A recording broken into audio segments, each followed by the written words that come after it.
अनामिका, तुम तो बहुत ज्यादा सुंदर लग रही हो, किसी की नजर ना लगे। लगूंगी ना। 1 लाख का लहंगा जो है, ये तो काफी महंगा है। और हो भी क्यों ना, तुम्हारे ससुराल वाले हैं भी तो इतने अमीर। वैसे अनामिका, तुम्हें याद है ना कि अगले महीने मेरी भी शादी है। तुम तो शादी करके शहर रहोगी, लेकिन मैं तो गाँव चली जाऊंगी। मेरी शादी में आना भूलना मत। रोशनी, मेरा आने का तो बहुत मन है, लेकिन अगले महीने मैं हनीमून के लिए बाहर जा रही हूँ और जब तक मैं वापस आऊंगी तुम्हारी शादी हो चुकी होगी और तुम गांव में होगी। लेकिन तुम फिक्र मत करो, जब भी मेरा गांव आने का प्लान बनेगा तो मैं तुमसे मिलने जरूर आऊंगी। थोड़ी देर में बारात आती है और रोशनी अपनी अमीर सहेली अनामिका को लेकर नीचे आ जाती है। अनामिका की धूमधाम से शादी होती है और वो विदा होकर अपने ससुराल चली जाती है। वहीं कुछ दिनों में रोशनी की भी उनकी गरीब हैसियत के मुताबिक सादगी से शादी होती है और रोशनी विदा होकर अपने ससुराल गाँव आ जाती है। और ऐसे ही 4 से 5 साल बीत जाते हैं। इन कुछ सालों में इन दोनों ही सहेलियों का कोई कांटेक्ट नहीं हो पाता। दिन गुजरते हैं और अब गर्मी का मौसम शुरू हो चुका था। लाजो, सारा खाना बनकर तैयार हो गया, तुम डाइनिंग टेबल पर लगा दो, मैं तब तक इन सभी को बुलाकर लेकर आती हूँ। अनामिका सबसे पहले अपनी सास के कमरे में जाती है। माँ जी, खाना डाइनिंग टेबल पर लग चुका है, आ जाइए। अरे बहू, तू खाना लाजो के हाथ से यहीं भिजवा दे, मेरा सीरियल आ रहा है, यहीं बैठकर देखते देखते खा लूंगी। अपनी सास को कमरे में खाना भिजवाने के बाद अब अनामिका अपनी नंद और देवर के कमरे में जाती है। भाभी, मैं तो शाम को अपने दोस्तों के साथ ही बाहर से खाकर आ गया था, मेरा बिल्कुल भी मन नहीं है। और मैं तो अभी डाइट पर चल रही हूँ, तो मैं रात में ज्यादातर सैलेड ही खाऊंगी। अगर ऐसा था तो तुम लोग मुझे पहले ही बता देते, मैं खाना कम बनवाती। अब कितना सारा खाना वेस्ट हो जाएगा। अनामिका अब अपने पति और बेटे के साथ ही डाइनिंग टेबल पर खाना खा रही होती है। अनामिका का पति लक्ष्य खाना खाते हुए भी अपना फोन चला रहा था, जिसे देख कम से कम खाना खाते वक्त अपना फोन छोड़ दिया करो। बिजनेस से रिलेटेड न्यूज देख रहा हूँ, अब इसमें क्या प्रॉब्लम है? पूरा दिन तो तुम बिजनेस बिजनेस करते हो, थोड़ा वक्त मेरे साथ भी बिता लिया करो। अनामिका, आजकल ऑफिस में काफी प्रेशर है, काम का समझा करो तुम। लक्ष्य फोन चलाते हुए खाना खाता और उठकर कमरे में चला जाता है। भरा पूरा परिवार होने के बावजूद भी अनामिका को हर समय रात में अकेले ही खाना खाना पड़ता था। रोशनी, मैंने रोटियां सेक दी हैं, तुम आंगन में चटाई बिछा दो, मैं तब तक खाना लेकर आती हूँ। जी भाभी। सुमन, तुम बर्तन वगैरह बाहर लेकर आ जाओ और हाँ, पानी का मटका भी ले आना। आज तो मैंने मटके में सबके लिए ठंडी ठंडी छाछ बनाई है, आज खाने के साथ सब छाछ पियेंगे। रोशनी अपनी जेठानी और नंद के साथ आंगन में सारा खाना लाती है और अब जहां घर के सभी मर्द आंगन में बैठकर खाना खा रहे थे, तो वहीं औरतें उन्हें पंखा कर रही थी। आज की सब्जी तो काफी ज्यादा बढ़िया बनी है, मुझे एक और रोटी दो ना। कुछ भी बोलो, रात का खाना तो पूरे परिवार के साथ एक साथ बैठकर खाने में ही मजा आता है। अरे तुम लोग भी हमारे साथ ही खा लिया करो, कहाँ पंखा करती रहती हो। अरे पहले आप लोग खा लीजिए, कितनी गर्मी हो रही है, कोई तो होना चाहिए हवा करने वाला। बातें करते हुए खाने का तो मजा ही कुछ और है। माँ, आपको पता है कि आज फैक्ट्री में क्या हुआ? जहां इस गर्मी के मौसम में अमीर बहू अनामिका के घर में एसी कूलर सब कुछ होते हुए भी अनामिका पूरे परिवार के साथ एक साथ खाना खाने के लिए तरस जाती थी, तो वहीं गरीब बहू रोशनी एक छोटे से घर में रहकर भी गर्मी में अपने पूरे परिवार के साथ हंसी ठिठोली करते हुए रात का खाना खाती है। पूरा हफ्ता तो ये सब कहीं ना कहीं बिजी रहते हैं, लेकिन आज तो रविवार है, सब घर में ही है। आज मैं सबकी पसंद का कुछ ना कुछ बनाऊंगी, हफ्ते में एक दिन ही सही, लेकिन कम से कम आज तो सब एक साथ बैठकर खाना खाएंगे।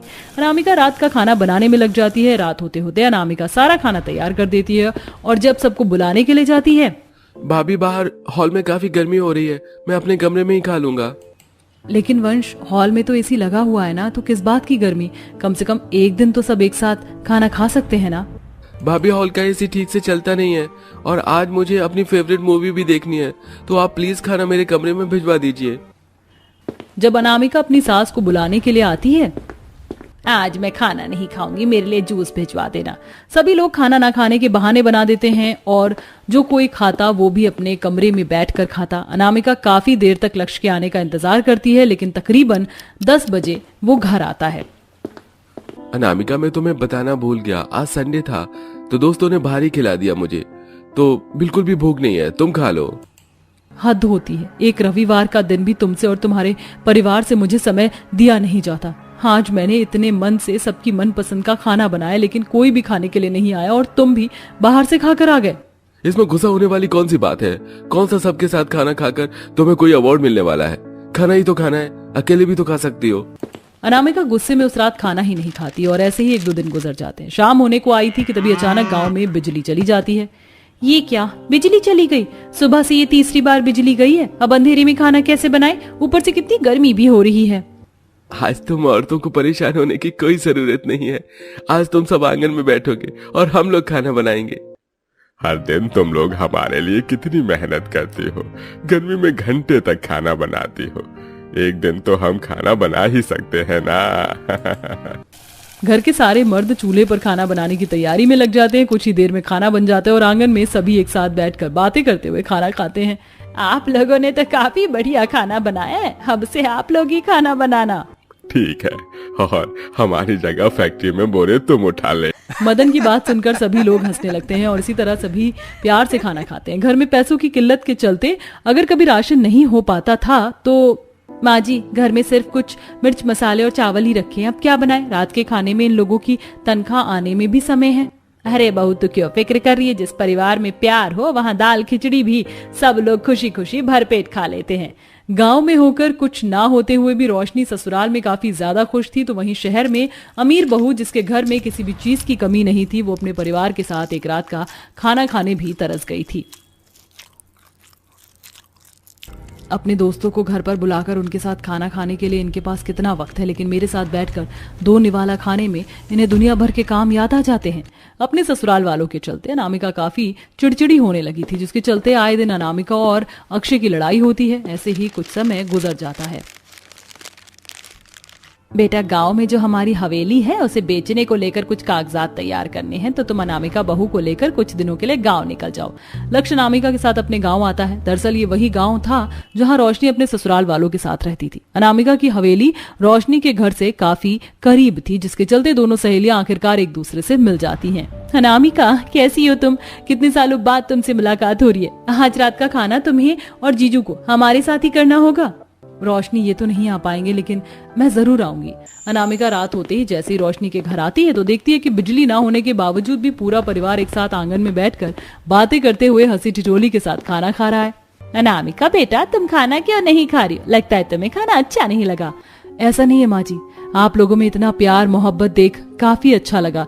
सुख सुविधा ना होने के बावजूद भी आप लोग किस तरह इस गर्मी में भी एक साथ हंसी खुशी खाना खा रहे हैं। अनामिका की बात सुन रोशनी समझ जाती है कि कुछ ना कुछ गड़बड़ है। सभी के खाना खाने के बाद रोशनी अनामिका से बात करती है। अनामिका अब बताओ क्या हुआ है तुम्हें, क्यों इतनी परेशान हो? रोशनी मैं तो ठीक हूँ, हमारी 10 साल की पुरानी दोस्ती है, मुझसे छुपाने की कोई जरूरत नहीं है, बताओ क्या हुआ है। रोशनी के पूछने पर अनामिका उसे सारी बात बताती है। इसीलिए कहते हैं कि शादी जैसा रिश्ता जोड़ने से पहले हमें सिर्फ पैसा अमीरी ही नहीं, उन लोगों के बारे में भी अच्छे से जान लेना चाहिए जिनके साथ हमें सारी जिंदगी बितानी है। तुम फिक्र मत करो अनामिका, मैं हूं ना। रोशनी अनामिका को एक तरकीब बताती है, जिसे सुन अनामिका काफी खुश होती है। शहर आते ही अब अनामिका घर में किसी के लिए भी खाना नहीं बनाती और ना ही अब घर में ज्यादा किसी से बात करती है, जिसे देख लक्ष्य। अनामिका क्या हुआ है तुम्हें? तुम ना किसी से बात करती हो और ना घर में किसी के लिए खाना बना रही हो। किसी को खाना खाना ही नहीं होता है तो मैं क्यों बनाऊं? किसी को मुझे वक्त नहीं देना, किसी को रात में बैठकर मेरे साथ दो निवाला नहीं खाने, तो मैं क्यों करूं ये सब?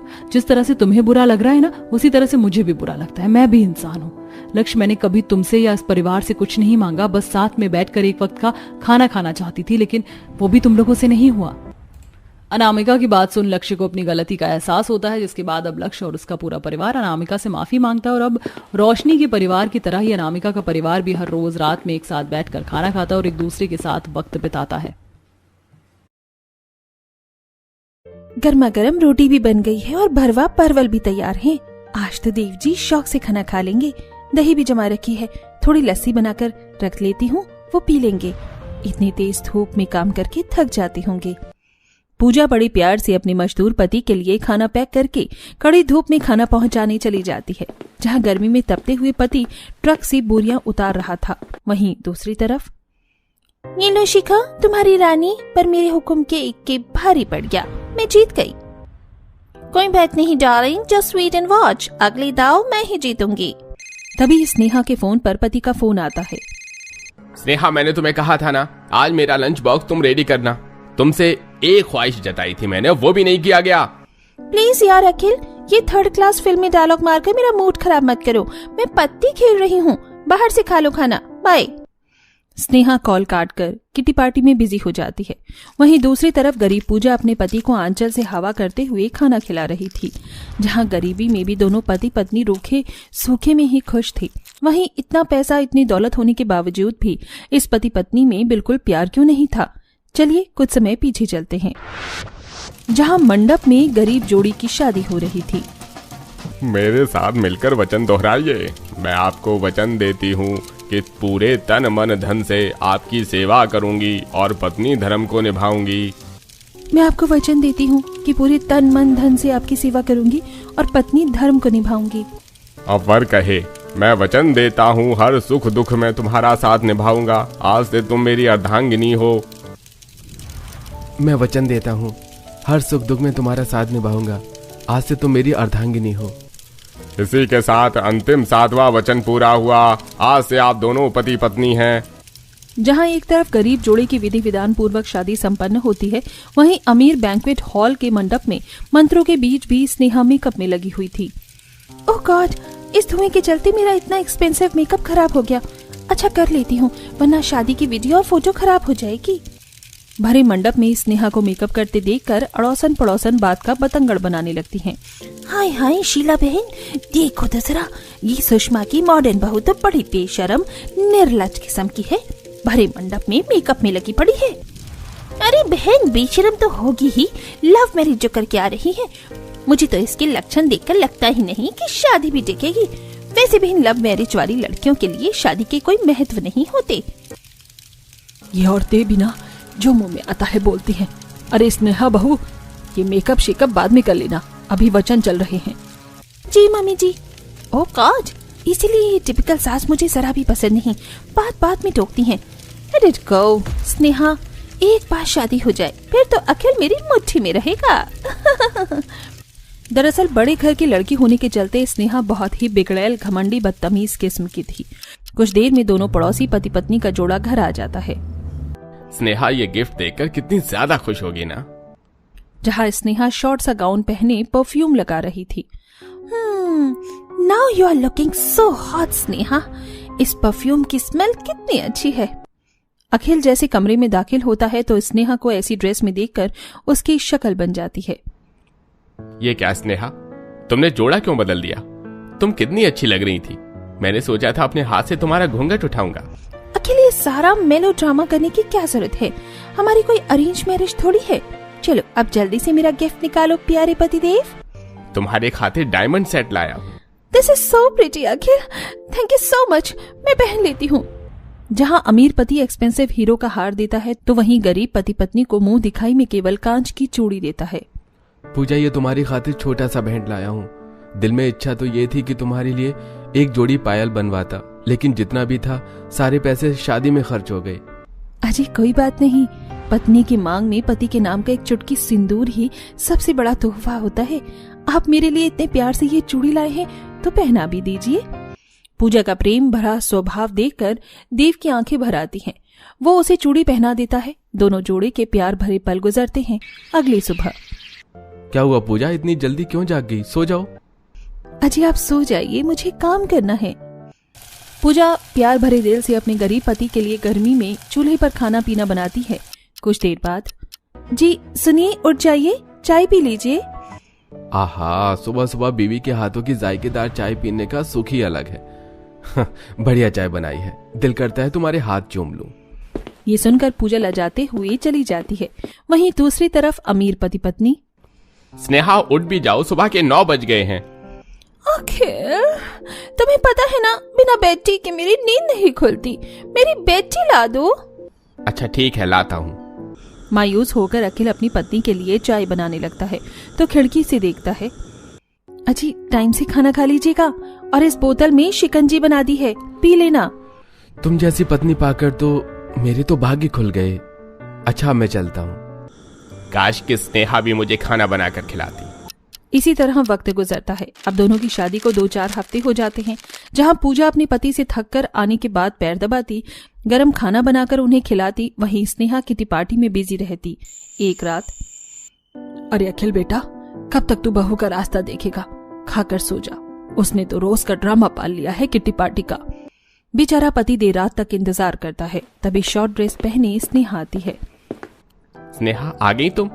आओ खाना खा लो, कब से तुम्हारा इंतजार कर रहा था। अखिल मेरा तो पेट भरा हुआ है, तुम खा लो, मैं सोने जा रही हूँ। स्नेहा जब तक मैं खा रहा हूँ थोड़ी देर साथ बैठ जाओ। अखिल मैं एक सेकंड भी नहीं बैठ सकती, I am very tired, bye, good night. Sneha के ऐसे बर्ताव से अखिल निराश होकर बगैर खाए सो जाता है। वहीं दूसरी तरफ, अजी ये लीजिए गर्मा गर्म रोटी और बैंगन का भरता, आप खाइए। अरे बहू तूने भी तो नहीं खाया, तू भी खा ले, पति पत्नी एक ही थाली में खाएं, उससे प्यार बढ़ता है। नहीं माँ जी, मैं इनके खाने के बाद खा लूंगी। पूजा आज एक ही थाली में संग खाते हैं, ये लो। दोनों पति पत्नी एक दूसरे को खुले आंगन में ही प्यार से निवाले खिलाते हैं, जिसे देख पड़ोसन शीला, दोनों पति पत्नी में कितना प्रेम है, बिल्कुल राम सीता जैसी जोड़ी है। और एक है सुषमा की अमीर बहू, पति को पैर की धूल भी नहीं समझती, सम्मान करना तो दूर की बात है। जहां एक तरफ गरीब पति पत्नी अपने रिश्ते को दुख सुख में भी बखूबी निभा रहे थे, वहीं अखिल स्नेहा के शादीशुदा रिश्ते में दरार पड़ने लगती है। अखिल मुझे शॉपिंग के लिए पैसे चाहिए। ऑफ कोर्स, एक शॉपिंग करवाने के लिए ही तुम्हें तुम्हारा पति याद रहता है, जिम्मेदारी तो तुमने निभाई नहीं पत्नी की। What do you mean अखिल? तुम मुझे ताने मार रही हो, मेरे खर्चे उठाना तुम्हारी रिस्पॉन्सिबिलिटी है। दोनों के बीच कहासुनी हो जाती है। फिर उसी शाम, सॉरी अखिल, मैं कुछ ज्यादा ही ओवर रिएक्ट कर गई थी। अच्छा बताओ क्या खाओगे? आज मैं स्पेशली तुम्हारे लिए कुकिंग करूंगी। आज तो मैंने खाना खा लिया, कल सुबह कुछ अच्छा बना देना। अगले दिन सुबह ही स्नेहा किटी पार्टी के लिए निकल जाती है, जिससे एक बार फिर अखिल का मन टूट जाता है। ये लो, और अभी इसी वक्त इस पर साइन कर दो। ये क्या है अखिल? Divorce paper. इसके बाद तुम खुलकर किटी पार्टी करना अपनी सहेलियों के साथ। पति की कदर तो तुमने कभी की ही नहीं। फाइन मिस्टर अखिल, अगर तुम मुझसे तलाक लेकर खुश हो तो मुझे भी इस रिश्ते को निभाने की पड़ी नहीं है। मैं आज के जमाने की एजुकेटेड लड़की हूँ और तुम जैसे 36 आएंगे मेरे पीछे। अरे बस करो तुम दोनों, शादी क्या कोई खिलवाड़ है तुम दोनों के लिए, जो जब मन चाहा तोड़ लिया और जब मन चाहा जोड़ लिया। अरे हर शादी में झगड़े होते हैं, मसले को सुलझाया भी तो जा सकता है। हाँ हाँ, आप तो अपने बेटे की ही सगी बनेंगी, उसका ही पक्ष लेंगी मम्मी जी। अखिल ने मेरी इंसल्ट की है और मुझे इसके साथ नहीं रहना, मैं जा रही हूँ। अपनी बेटी बहू का घर उजड़ते देखकर सुषमा को दिल का दौरा पड़ता है।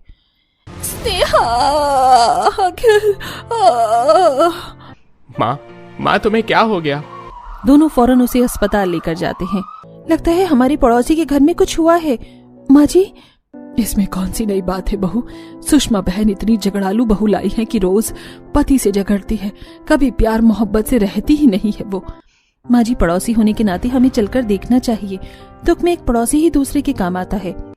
पूजा के कहने पर कौशल्या देव दोनों सुषमा को देखने जाते हैं, जहां दोनों पति पत्नी झगड़ रहे थे। अगर मेरी माँ को कुछ भी हुआ ना स्नेहा, मैं तुम्हें छोड़ूंगा नहीं। मैं तुम्हारी खोखली धमकी से डरने वाली नहीं हूँ, और ये जो तुम कुछ भी कह रहे हो ना, तुम्हारी वजह से हो रहा है। तुम हो एक्चुअल में इसकी जिम्मेदार। हेलो, आप दोनों शांत हो जाइए, ये अस्पताल है, आपका घर नहीं जो खुलेआम झगड़ रहे हैं। कैसे पति पत्नी हैं आप लोग? और स्नेहा बहन, हर शादीशुदा रिश्ते में अनबन होती है, इसका मतलब ये नहीं कि 4 लोगों के बीच में आप खुद का तमाशा बनाए। एक समझदार औरत अपने घर को संजोती संवारती है, कहीं ऐसा न हो आप खुद अपना घर अपने हाथों खराब कर ले। अपनी शादी बचा लो, अभी भी वक्त है, कुछ नहीं बिगड़ा, सब सही हो सकता है। पूजा के समझाने पर स्नेहा अपना घमंड छोड़कर पति से माफी मांगती है। सारी गलती मेरी है, प्लीज मुझे माफ कर दो अखिल। तुम जैसे चाहोगे मैं तुम्हारी मर्जी से रहूंगी। इसी के साथ स्नेहा अपनी शादी को टूटने से बचा लेती है और अब दोनों पति पत्नी प्यार से रहने लगते हैं।